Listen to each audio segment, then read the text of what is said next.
Olá pessoal, como estão? Espero que bem. Sou o professor Edjânio, tá? E nós estamos aí adentrando no segundo bimestre da disciplina de Administração Sistema Operacional 1, beleza? E nós veremos hoje o conteúdo de gerência de recursos, mais especificamente acerca aí da gerência da nossa memória principal, beleza? Então, pessoal, historicamente, tá? Ao longo do desenvolvimento dos computadores, né, da ciência da computação em si, tá?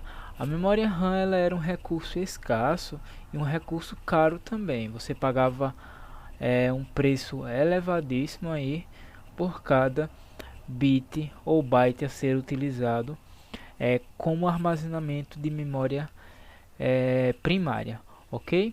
Tá? Então, os softwares, os sistemas operacionais, eles eram desenvolvidos ali, tá? Com o máximo de compreensão possível, certo? Eles eram comprimidos ao máximo possível para que eles coubessem ali no espaço de memória RAM disponível, tá certo? Então, muitas vezes esses softwares eles não conseguiam atingir seus principais objetivos iniciais porque não se tinha ali recurso de hardware ou no caso memória RAM disponíveis para ele, certo? Então com o tempo aí, com o desenvolvimento dos computadores pessoais, né, com o crescimento aí da área da tecnologia da informação e comunicação, o preço aí da memória RAM foi caindo gradativamente, certo? E em contrapartida, o espaço de armazenamento, a sua densidade, né, ela foi aumentando aí consideravelmente também, tá? E o processo de gerenciar a nossa memória principal é um processo crítico, ok? Uma vez que hoje os sistemas possuem centenas de atividades funcionando ao mesmo tempo, então a memória RAM tem que lidar com todas aquelas atividades que podem estar ali em estados diferentes. Umas podem estar em estado de nova, outra em estado de pronta, executando, suspensas e etc. Então, basicamente, quais são as funções básicas aí, tá, da nossa memória primária? Inicialmente, a gente tem que entender que existe a memória secundária, certo? No caso, os discos rígidos de armazenamento, os CDs, os DVDs ou qualquer dispositivo de armazenamento que permita o armazenamento de forma não volátil ou no caso permanente, certo? E esse tipo de armazenamento, esses tipos de dispositivos, eles têm baixo custo e são muito abundantes aí em relação à sua densidade, tá? Você paga um preço baixo por cada bit ali, ou no caso cada byte disponível nesses dispositivos, certo? Um exemplo, você consegue aí comprar um HD de 1 terabyte, tá? Por 400, 500 reais, onde sequer existem hoje memórias RAMs, tá? Módulos de memórias únicos, né? Com essa quantidade aí de armazenamento, ok? Então o processador ele executa diversas operações, certo? Mas os dados dessas operações eles são recolhidos ali pelo processador especificamente na memória primária, tá? Na memória RAM.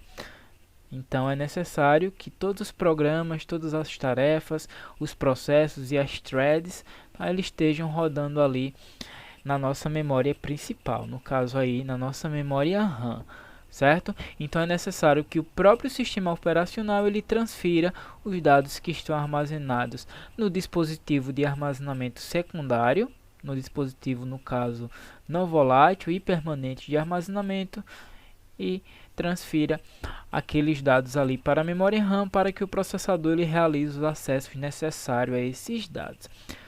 Porque isso é extremamente necessário e primordial, tá? Vejam só, o acesso a discos rígidos ou especificamente a dispositivos de armazenamento secundário, eles têm um acesso muito alto, tá? Um tempo de acesso muito elevado. Demora-se muito para buscar um dado, tá? Uma determinada informação em um dispositivo de armazenamento permanente, tá? Em tempos computacionais, claro. Já o tempo de acesso referente à memória principal, no caso a memória RAM, ele é um tempo baixo, tá? Possibilitando ali a execução de tarefas e a troca de tarefas em um tempo, tá? Primordial para que o sistema operacional passe para o usuário, tá? A visão de que tudo está rodando e fluindo corretamente, certo?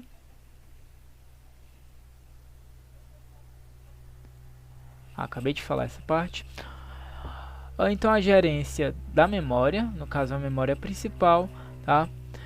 Ela deve manter o maior número de processos possíveis para otimizar ali, tá? A busca de instruções pelo processador, tá? Então o processador ele realiza ali múltiplos acessos na memória RAM, certo? Então a memória RAM ela deve gerir corretamente os processos para que esses acessos eles se tornem possíveis e elevem o desempenho do sistema operacional, tá? E quando não existe espaço livre na memória RAM, ainda pode-se utilizar uma técnica chamada swapping, tá? E nós veremos essa técnica no final dessa aula, ok? E em sistemas multiprogramáveis, tá? Nós temos os sistemas monoprogramáveis e multiprogramáveis. Os sistemas monoprogramáveis executavam ali apenas uma tarefa ou programa por vez, certo? Já os sistemas multiprogramáveis, eles são capazes de executarem ali várias tarefas. Existe a concorrência entre as tarefas, certo? Então, nos sistemas multiprogramáveis, o sistema operacional ele deve proteger as áreas da memória que estão ocupadas por determinado processo e também proteger a área ali em que o sistema operacional está rodando, está funcionando, no caso armazenado na memória RAM também, certo? E caso um programa tente realizar um acesso indevido a determinado local da memória RAM, o próprio sistema operacional deve impedir esse acesso, tá? Deve impedir essa violação, ok? Então vamos lá. A forma como as memórias RAMs elas recebem determinado processo e gerenciam aquele processo denomina-se como alocação, tá? Nós temos alguns tipos de alocação que ficaram evidentes aí ao longo do tempo, tá? Primeiramente, nós tínhamos aí a alocação contígua simples, onde a memória RAM era dividida em duas partes, certo? Uma parte voltada para o sistema operacional e outra parte voltada para o programa. Era utilizada em sistemas operacionais monoprogramáveis, sistemas mais antigos, onde apenas um programa era executado por vez. Beleza? E o programador ali, que desenvolvia as aplicações, desenvolvia os softwares, ele se preocuparia, nesse caso, com o tamanho de memória RAM disponível, tá? Caso o tamanho de memória RAM disponível fosse menor que o programa desenvolvido, logicamente aquele programa não rodaria naquela máquina, certo? Basicamente, nós tínhamos na memória, tá, um espaço para o sistema operacional, bem como espaço ali para o programa, certo? E nesse tipo de alocação, o usuário ele tinha controle, ele poderia, por exemplo, acessar toda a memória RAM, inclusive ali a área do sistema operacional, o que era considerado uma violação ao próprio sistema, podendo o usuário alterar ali rotinas do sistema operacional em execução naquele momento, certo? Então, para proteger o sistema, alguns softwares e sistemas operacionais mesmos, eles implementavam ali um registrador que impedia esse acesso, tá? Então, basicamente, nós tínhamos a área da memória voltada para o sistema operacional e a área da memória voltada ali para o programa e restringindo o acesso do usuário à área do sistema operacional, nós tínhamos um software denominado registrador, tá? Um software em junção ali com o hardware da memória também, certo? Tá? Era de fácil implementação esse tipo de alocação, o código era reduzido, tá? Entretanto, não poderia rodar mais de um programa. Não era possível rodar mais de um programa nesse tipo de sistema operacional, o que com o passar dos anos tornou-se ali um empecilho para que novas aplicações funcionassem, uma vez que determinadas aplicações dependiam de outras aplicações, tá? E outra coisa, caso o programa ele não utilizasse todo o espaço da memória RAM disponível, ficaria uma partição ali vazia, tá? Uma área livre na memória RAM, certo? Dessa maneira aqui nós temos o sistema operacional rodando em uma partição da memória principal, nós temos um programa do usuário também rodando em uma partição da memória principal, mas o restante da memória RAM ela está ali sem utilização, ela basicamente ficou livre e não se pode rodar outro programa, tá? Nesse tipo de alocação contígua simples, tá? Mas aí surgiu a alocação particionada, onde a memória RAM ela poderia ser quebrada em várias partições e essas partições poderiam ser aí utilizadas por mais de um programa, certo? Então deu-se início aí à utilização de sistemas operacionais multiprogramáveis, tá? Uma vez que eram sistemas mais eficientes, certo? Que permitiam que diversos programas estivessem ali ao mesmo tempo alocados na memória RAM, beleza? Tá? E aí, dentro da alocação particionada, nós temos a alocação particionada estática e a alocação particionada dinâmica. Vamos para a alocação particionada estática. Nos primeiros sistemas operacionais, as partições, certo? Os espaços de memória RAM, eles eram divididos ali em partes fixas, tá? Como assim partes fixas? Esses espaços eles não se alteravam no funcionamento do sistema operacional, tá? E o tamanho dessas partições, certo, era definido pelo tamanho dos programas que viriam a ser utilizados ali no sistema operacional. E cada programa, logicamente, estaria associado a determinada partição da memória principal, ok? E como que se era dado aí o tamanho de uma partição? No processo de inicialização, tá? O código de inicialização ele dividia a memória RAM nas partições de acordo com os programas que viessem a ser utilizados, tá? Futuramente no sistema operacional, tá? E sempre que um programa não pudesse ser executado por conta do tamanho, tá? Seria necessário ali a reinicialização do sistema para zerar as partições e criar uma partição ali com tamanho suficiente para que aquele programa viesse a ser executado, tá? Percebam nesse exemplo, tá, que a nossa memória principal ela recebeu a definição de 3 partições com tamanhos específicos e diferentes no momento da inicialização ali do sistema operacional, tá? Nós temos a partição 1 que recebeu 12 kbps de espaço, tá? A partição 2 com 5 kbps e a partição 3 com 8 kbps, tá? O que é que acontece, pessoal? Quando o sistema operacional está executando, ele passa a executar de forma contínua, tá? Novas tarefas e novos programas vão entrar ali, tá? Na fila de execução do sistema operacional, tá? E alguns desses programas podem não se encaixar em questões de tamanho com nenhuma das partições. Por exemplo, existe uma fila de programas a serem executados, tá? Os programas A, B, C, D e E, tá? Cada programa ele possui um tamanho específico necessário para ser executado, tá? O programa A possui 2 kbps, beleza, consegue ali ser executado na partição 1. O programa B ele possui ali 4 kbps, consegue ser executado na partição 2 e fica ali 1 kbps livre, tá? O programa C possui 1 kbps, ele consegue ser executado na partição 3 e ficará ali 7 kbps livres. E o programa D, tá, e E, eles não poderão ser executados porque não existem mais partições. Então, nesse método aí de alocação particionada estática, seria necessário a reinicialização do sistema para que os novos programas, no caso D e E, pudessem ser executados, certo? Para resolver esse problema, tá, de ter que reinicializar o sistema no momento em que um programa com um tamanho maior de memória do que as partições disponíveis chegava na fila de memória, tá, surgiu a alocação particionada dinâmica, certo?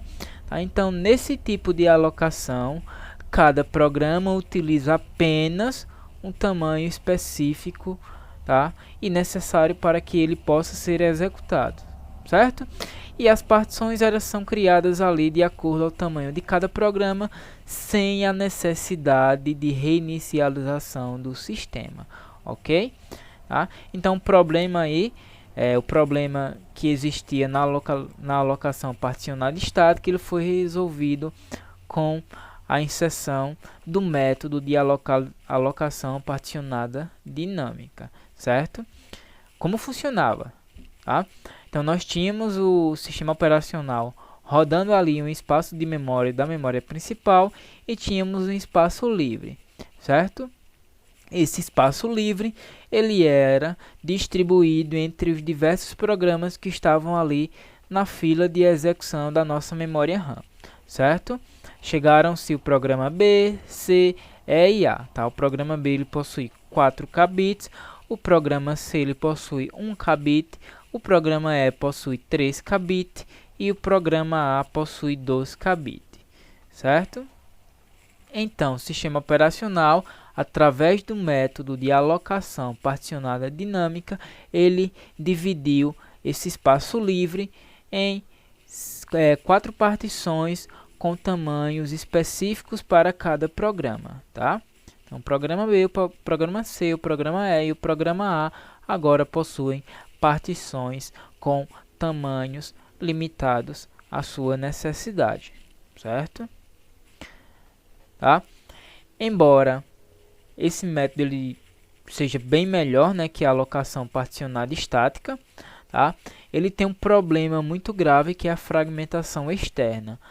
Ou seja, quando os programas eles liberam, tá, espaços da memória RAM, aqueles espaços eles ficam soltos em partições livres, tá? E determinado programa que está chegando para execução pode não se encaixar, tá, em tamanho com nenhuma daquelas partições. Por exemplo, tá, o programa B e o programa E, certo, que possuíam ali 4K bits e 3K bits, eles foram executados, foram finalizados e liberaram a partição, as partições, certo? E ainda existe uma partição livre, tá, de 5K bits lá embaixo, certo? Um novo programa chegou, tá, na nossa memória RAM, chegou na fila de programas a serem executados, certo? E esse programa ele necessita de 6K bits. Entretanto, nenhuma das partições possui, tá, 6K bits, que é o tamanho mínimo para que esse programa seja ali executado. Então, nesse tipo de alocação, tá, ele não poderia ser executado, mesmo possuindo ali partições livres, certo? E as partições não poderiam ser reunidas, tá? Elas puderam ser reunidas quando surgiram 2 métodos para resolver esse problema, tá, da fragmentação externa, ok? Os métodos eles são, tá, específicos para unir as partições livres de formas diferentes. No primeiro método, tá, as partições livres elas são reunidas desde que aquelas partições estejam ali lado a lado, tá? O primeiro método, certo, pessoal? O programa E e o programa B liberaram ali 2 partições, uma com 4K bits e outra com 3K bits. Quando o programa C também liberar a partição, tá, essas 3 partições elas são unidas em uma única partição. Entretanto, não existe a união da primeira partição com a última partição livre, tá? Porque a gente tem ali o programa A rodando no meio dessas partições, certo? Resolveu? Resolveu.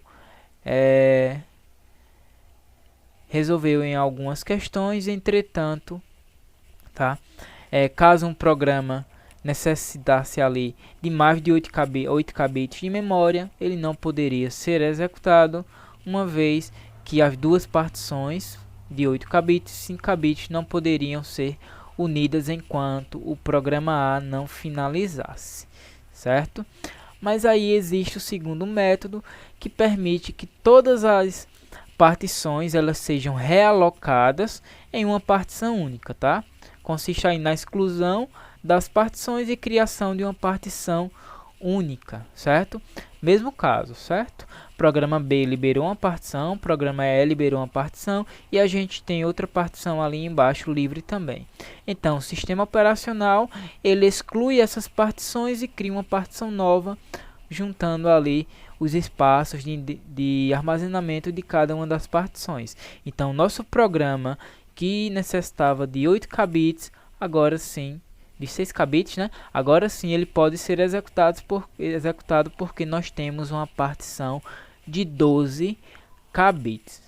Beleza?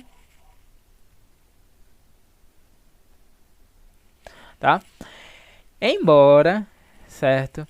Essa solução ela trouxe aí um desempenho da utilização do sistema operacional, tá? Tornou os sistemas com mais desempenho, uma vez que os processos e os programas eles poderiam ali, certo, serem realocados, tá?